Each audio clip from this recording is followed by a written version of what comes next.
Religion often interferes with core health practices and advice for medical practitioners. For a country like Nigeria, where importance is placed on religious beliefs, what then is the way forward? Viewers joining us today, I especially welcome you to the first episode of Beyond Wellness with Dr. Seyi podcast, your go-to podcast for every wellness and health issue that people don't always talk about.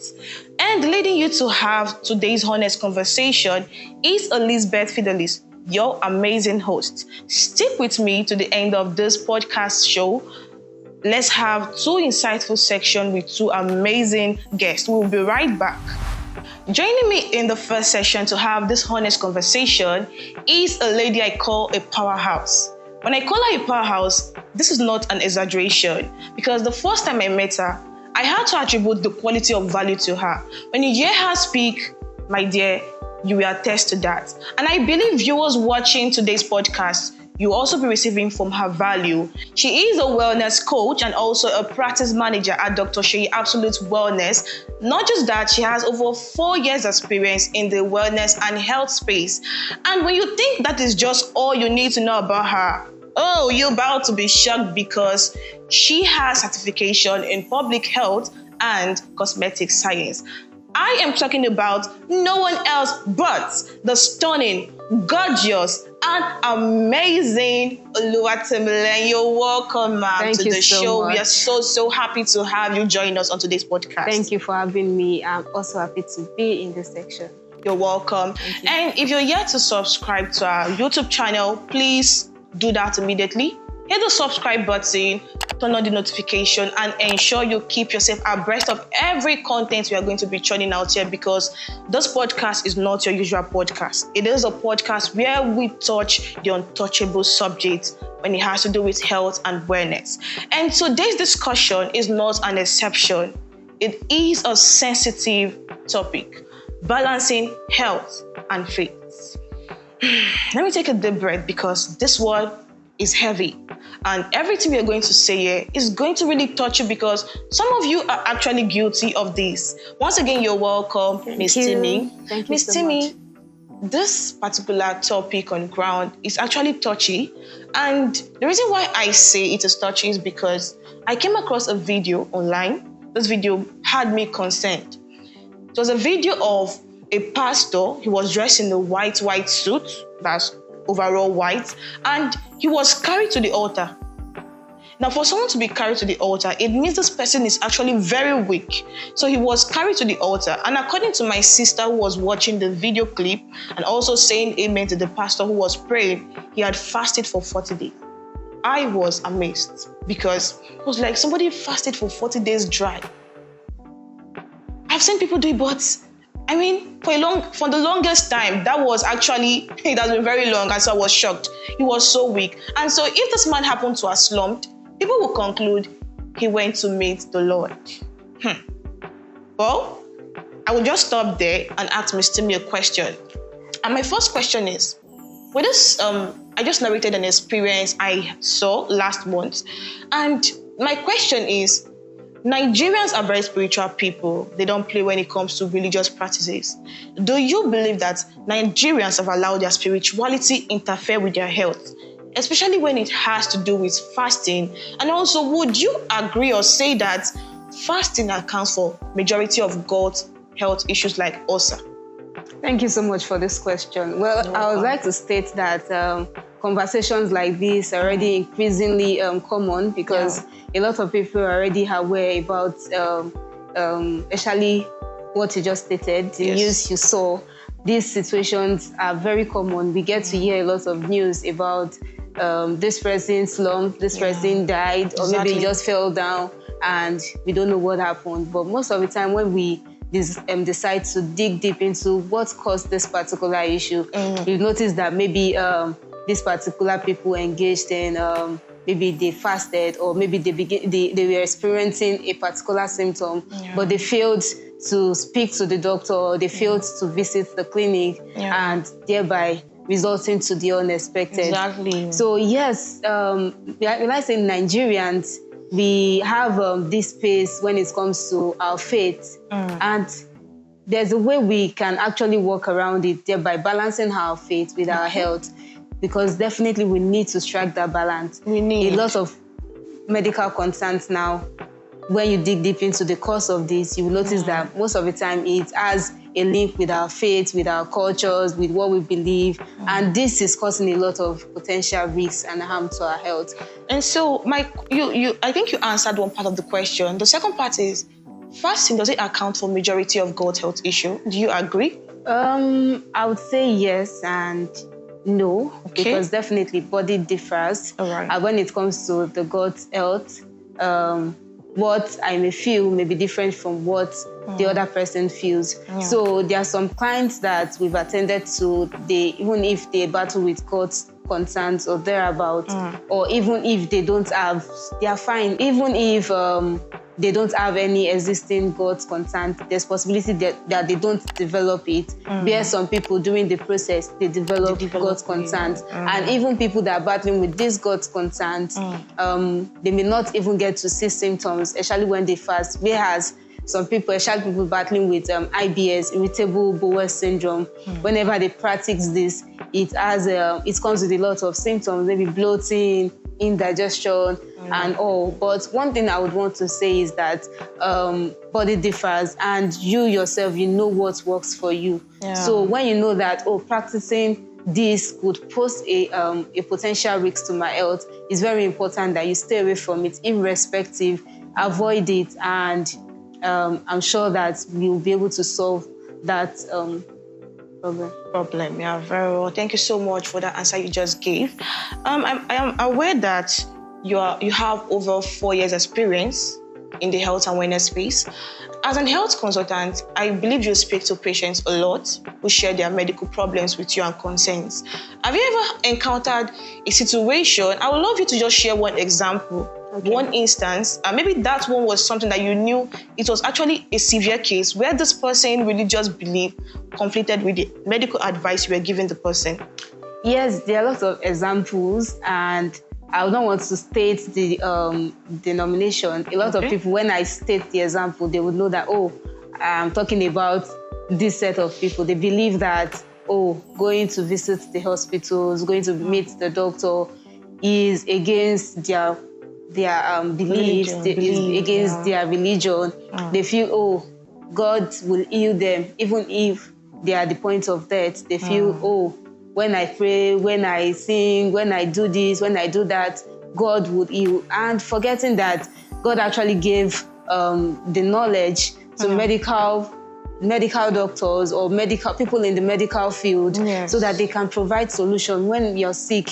So this set of people, when they are sick, they believe, I can stay indoor and I'm fine. And if we check the record, we'll notice that we are able to record a lot of death cases amongst these people. So it's very important that when we are sick, we seek medical advice. Very, very important, because I think this is actually becoming a problem. When we started this podcast, you said something at the beginning. You said people are being enlightened, but it beats my imagination as to how enlightened people still fall victim of this. We have seen cases of people who we believe are enlightened just long because doctors say do this, and they're like, no, I am trusting God for my healing. And please, viewers at home, we are not disputing the fact that God can heal. Of course, God is the physician and he heals. But then we're trying to say that there needs to be a balance between health and faith, because there are instances where your faith might interfere with your health. Like Ms. Timi just said, because these doctors you're talking about are people God has given the knowledge. I mean, medicine is not, we can't say the knowledge of medicine or how they produce this medicine came from somewhere else, but we can say God actually placed the knowledge there for those people to, produce the drugs and all that we take. And so this brings me to a crucial question. What role, let me place the question this way. What role does medical practices play alongside spiritual practices? And how do we strike a balance whereby somebody can keep their faith and also still take medical advice? Okay, thank you so much. I would want to state that fasting, like you stated before, fasting is a good one. Even medically, we advise you fast sometimes because it has a role to play in your body function, general body function, and the likes. But when you notice that this particular way or this particular belief is already causing a potential risk to your health, especially people that go on long fasting, most of the time they would have started seeing that, oh, my body can't take this. But because of other people are doing it, they feel, oh, I'm going to 40 days. Whereas 10 days, God understands. I would say God is it's more like God a competition. Someone did 40, let me do 50. Yes, it's always like that. Just like the example you cited. I'm sure this pastor must have, let's say, his body would have been giving him signs. Exactly. Oh, maybe his eyes feels blurry or thereabouts. He just feels, oh, I'm so tired. I feel I need to break this fast, but because of my status, I need to be role models. But when it comes to your health, it's very important that you know what works for you. If you know this particular thing doesn't work for you, don't copy. Once anything happens, you take responsibility for your action. Once you do something and maybe at the end of the day something bad happens, then own up to your mistake. You have to own up to your mistakes. So it's very important that we are able to strike a balance between our faith and health, because I won't dispute the fact that prayer is also very good. It helps with our healing process. Yes, of course. We advise our clients, oh, pray. But even when we pray, it's also important that we put in that effort, that is ensuring that you stay away from things that would pose potential threats to your health and do what is right. Yeah. So in other words, we can have faith and health coexist together. It is very possible, integrating health with prayers. Yes. And before we end this section with you, I can't have a health consultant here and I won't ask this question. I mean, it is so wrong, because I believe people at home, people watching this video right now are curious to know. For someone who is perhaps you have ulcer or you have some health issues and you need to fast. Okay, Ms. Timmy, can you help us with what do you think I can do to be able to manage this risk? Okay. So, especially if you're battling with gut concerns, all right, or even if you're not battling with it, because so whenever we fast, the body actually goes through nutritional decline. So it's very important that even if you're battling with gut concerns or not, we are mindful about what we eat, especially when we break our fast. We ensure that we are hydrated, well hydrated, and anything we are going to be consuming after the fast, we are ensuring that it is healthy. We've had a lot of cases that immediately they finish fasting, the first thing is fizzy drink. The first thing is shawarma. The first thing is something that could pose your body. You're just introducing something to your body. So the first thing should be how to hydrate the body, giving the body necessary, maybe fruits or thereabouts. Then you can introduce other healthy foods. So it's very important that we practice mindful eating, and also we should also try to integrate our faith with our health. Faith has a role to play, like I said, our prayers has a role to play. But when it comes to our health, it's very important that we also pay attention. Whenever you notice that, oh, I'm fasting and my body can't take it, I'm doing something and it's causing me to experience the symptom, it's very important that you stay away from it. Let your body heal.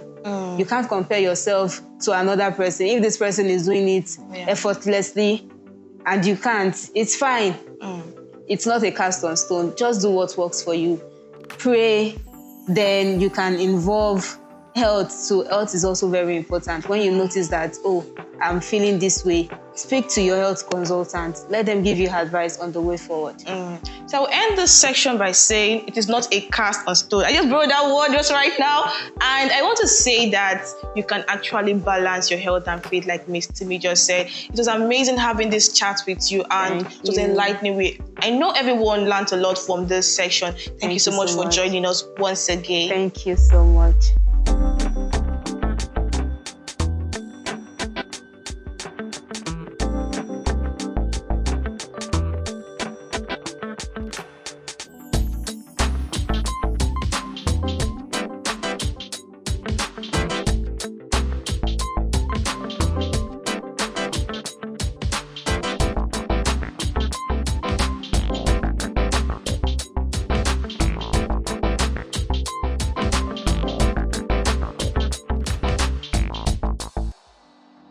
welcome back to the second section of the podcast.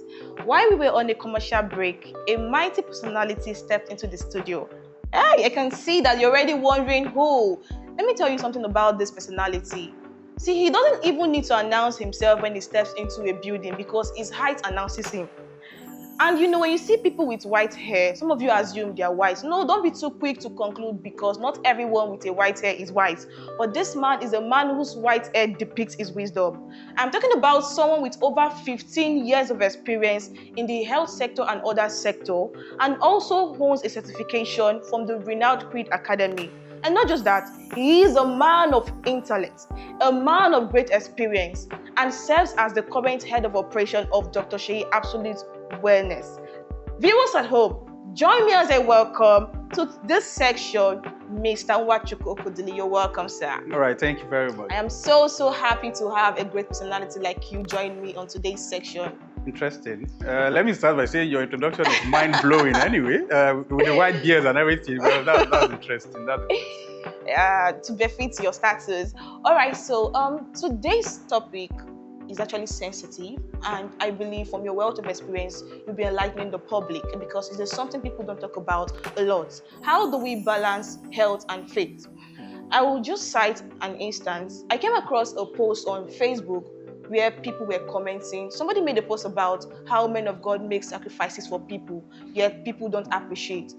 I love reading comments a lot. I mean, we are Nigerians, we are curious. In the comment section, someone dropped a comment that broke my heart. The person said, I know of a man of God who left the city, went to the village, all in the name of mission, and was fasting and giving everything he had to his members, and all of a sudden the man died.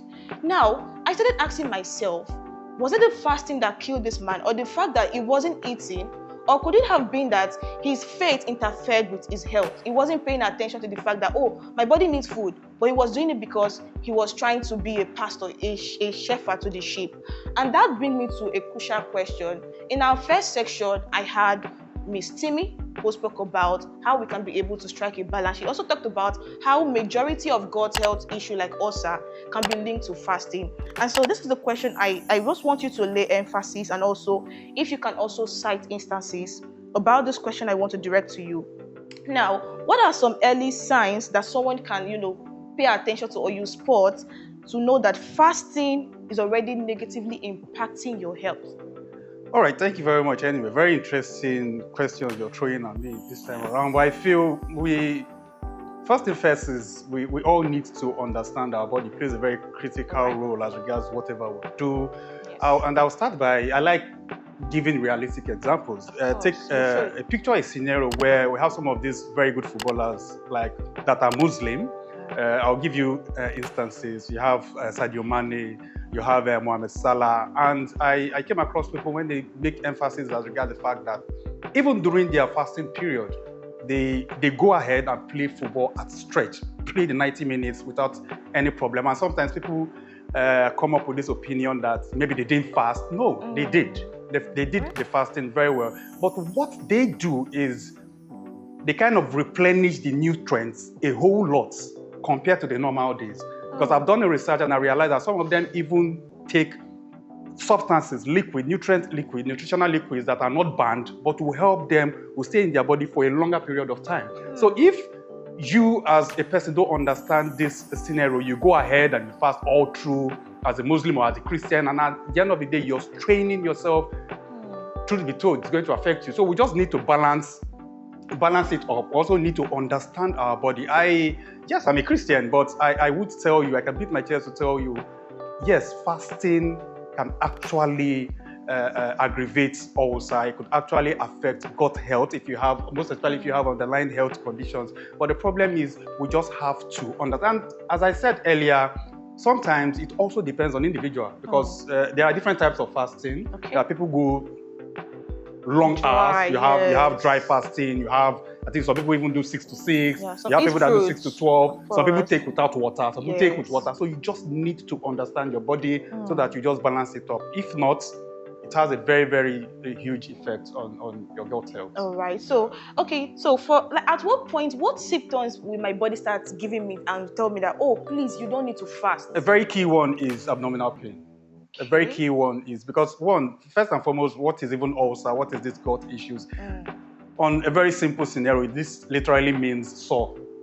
It means sore on the digestive tract, most especially your stomach or your small intestine. So once this sore is actually not seeing anything, it starts getting bigger, it starts getting deeper. So if you strain it at a very lengthy pace, you start having abdominal pain, you start having, the bloating now becomes more severe, you start experiencing heartburn, becomes more, constipation as well. So these are all the symptoms you start saying.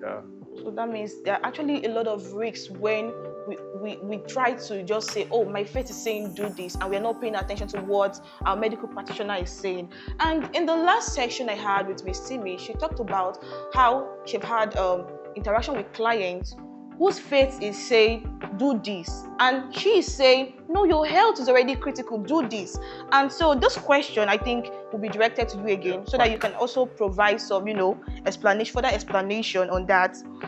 In your opinion, how does prayer or meditation fit into modern healthcare? Because Ms. Timi talked about integrating health and prayer. She said she laid emphasis on how they work hand in hand and how she encourages her patients to pray while also believing in, the doctor or any medicine they'll be giving them. So how do you feel they fit into each other? Yeah, very well. I will not dispute the fact that prayer is not important. Actually, it is, regardless of where you find yourself, be it a Muslim, be it a Christian, faith, prayer is pivotal, seriously. But you just have to also balance it up in the sense that, because one, prayer has a way of lifting you up emotionally. It has a way of giving you this sense of hope. It has a way of giving you this sense, so you kind of have this sense of assurance that things is going to be better. But it strictly should not be that alone. You also have to balance it up with, we have very good men of God. We have very good Muslims that are medical doctors, that are practicing doctors. So if that's not the case, I don't think they will just rely on just the faith and the like. So you just have to balance it up, because as you're trying to follow up and make sure that you heal properly, you also support it with prayer, because as I said earlier, it has a way of kind of giving you sense of hope. And that sense of hope is also pivotal as regards you getting well based on the medications or whatever you're treating. So very key. In other words, prayer helps in the healing process. Okay, so because regardless of the religion, people believe in miracle. We have had instances where someone was cured of a medical condition that was diagnosed in the hospital, and all of a sudden a miracle happened and it disappeared. People come out to give testimony, and because of this, so many people feel that as long as I have faith in God, I don't need to go to the hospital. Doctor is saying I am SS. There's no need, but God can actually do it, because they have seen cases whereby somebody's their genotype change and all that. So it applies across other medical conditions. And the question is, if this is happening, how do we strike a balance? How do we tell people that, hey, yes, God answers prayer and He heals and miracle is true, but there is a point it gets to that you need to pay attention to your medical practitioner. You need to also accept that God has given medical doctors the knowledge to have this medicine. So, sir, my question right now will be, what role does medical practices play alongside spiritual practices? How do we strike this balance? Well, this is a very sensitive question. Very, very sensitive. And in answering it, I also have to be very, very direct and careful, because religion is broad, it's complex, but a way of answering it will be, you just have to follow it religiously the way you can, and in the sense that, because one, if you feel maybe it's going to turn out to be a miraculous turnaround, you're going to get better, it's going to be handled, and you're going to have testimonies as regards it. What if it doesn't? What if it doesn't? That person that gave that testimony, or that person that one way or the other, the healing came up miraculously, there might be a process underneath, and maybe he or she also visited the hospital, he or she also has some medical care and medical attention. So to me, I feel, don't just fold your hands and wait for that miracle to happen. What if it doesn't? What if it doesn't? Why don't you support your prayer with the medicine? Why don't you support your prayer with healthcare? So you're at this point in time, you're just balancing it up, and you're not losing out on anything because you never can tell. What if it doesn't? What if it doesn't? If it doesn't? Yeah. Very good question. Yeah, What if it doesn't? All right, to round up this section, I think I'm about to get a bit personal. Do you know anyone, maybe someone close, a relative that lost their life due to the fact that their religious beliefs conflicted with what the doctor is saying they should do? If you have, please share the story with us. I'm going to answer this question realistically. It's a bit emotional anyway, but it is what it is. Let me say, okay, during my secondary school days, I played football very, very well, and I represented my school in different football competitions. And we had this guy, he was in my class then. He was literally the best I've ever seen growing up. He was so good. He was so good. But he had a health issue. He was asthmatic. Okay, so while we were growing up then, they were always, medical-wise, they were always advising him not to play long hours. He could manage 20 minutes, 35 minutes, but his faith, he had this mindset, faith thing that nothing will happen, he's going to get healed, he's going to play for long hours, that there's no difference between him and someone who is not asthmatic. Then we went for a competition, I think in one of the secondary schools in Kwara State or so, and he failed to listen as usual. Then along the line, it was under very severe hot weather condition. He slumped. Medical attention came, rushed him down to the school clinic in Kwara State then, and that was the last I saw him. That was the last I saw him. It's a painful one, but it is what it is. So that's one of the reasons why sometimes you just have to balance your faith with medicine. You just have to balance your faith with realistic health care, because you never can tell. Those ones, fine, they are giving testimonies. I applaud them. I thank God for whoever they worship as regards the healing. But what if your case is different? So why don't you just balance it up? So it is what it is. It is what it is. All right, so I'll be ending this section by saying, what if your case is different? Just like Mr. Nwachukwu said, what if it doesn't apply to you? So there's a need for we to strike health. In fact, health and faith can coexist, because we have the medical practitioners for a reason, and we also have God there for a reason. So as long as you are praying and you have your faith that God is going to give you healing, please do not neglect the place of medical care. It is very, very vital. Thank you so much, viewers, for joining us and staying to the end of the podcast. We are so happy that you stay to the end. And if peradventure you have any reservation about the conversation we have had on today's podcast, do not hesitate to drop your honest opinion in the comment section, and we will see you in the next episode with another interesting topic. And also, before I end this podcast section, we are introducing a segment of the podcast where you can spill your heart. Peradventure, you or someone you know is passing through a medical concern that is threatening your marriage, threatening your life or relationship, then you can communicate that problem to us anonymously with the URL link that is displayed right now on this video. And when we come on the next episode, we are going to be providing professional advice to those problems you have. Thank you, and do have a lovely weekend.